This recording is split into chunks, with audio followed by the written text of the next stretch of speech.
साहिल भाऊची किती दिवस झालं भेट नव्हती झाली तर चांगलीच भेट करून घेतली. मग हे ओमकारचं ना काहीतरी वेगळं चालू असते बरं का, काही पण.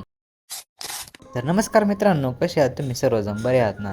तर ही सगळी पब्लिक खाली झाली ब्रेक झालाय म्हणून. काय झालं घरी, तर आमचं झालं ब्रेक, आम्ही आलतो वडापाव खायला इंजिनियर वाट्यात. मी तर काय वडापाव खाल्ला नाही, मी चहाच गप बसलो आपला. वडापाव रोज रोज खाऊन कंटाळा आला, त्याच्यामुळे म्हणलं मग काय चहा बी पिलो आणि निघालो डायरेक्ट कॉलेज कर. आणि मित्रांनो, तुम्ही जर आपला ओझरचा ब्लॉग बघितला नसेल नक्कीच आयडीला जाऊन बघा बरं का. तर काल काय होतं काय नाही, एवढे दिवे लावलेले. तर मग काय नंतर आलो मंदिरात पाया पडायला आतमध्ये. आणि आज गुरुवार पण होता, म्हणलं दत्त मंदिराच्या पाया पडून जावा. इथं दुपार झाली तरी लाइटिंग काढली नाही मंदिराची अजून. इथं पण एवढे दिवे लावलेले ना, काल ना कोणती तरी पौर्णिमा होती म्हणून काहीतरी विषय होता दिव्यांचा, त्याच्यामुळे आम्हाला काय माहितच नव्हतं. आणि आज कावळे पण एवढे होते ना, कावळे याच्यासाठी होते वाती पडून न्यायचे डायरेक्ट दिवे. मग काय ते साहिल भाऊ पण आला, यांना पाय पडायला जायचं होतं. आता डायरेक्ट पुढारीच बनून आला. इथं पोरांची कशी रांग बसली बघा ना गेम खेळाय. आणि वट वागळे इथं एवढी डोकं खातात ना, इथं आल्यावर नुसता आवाज.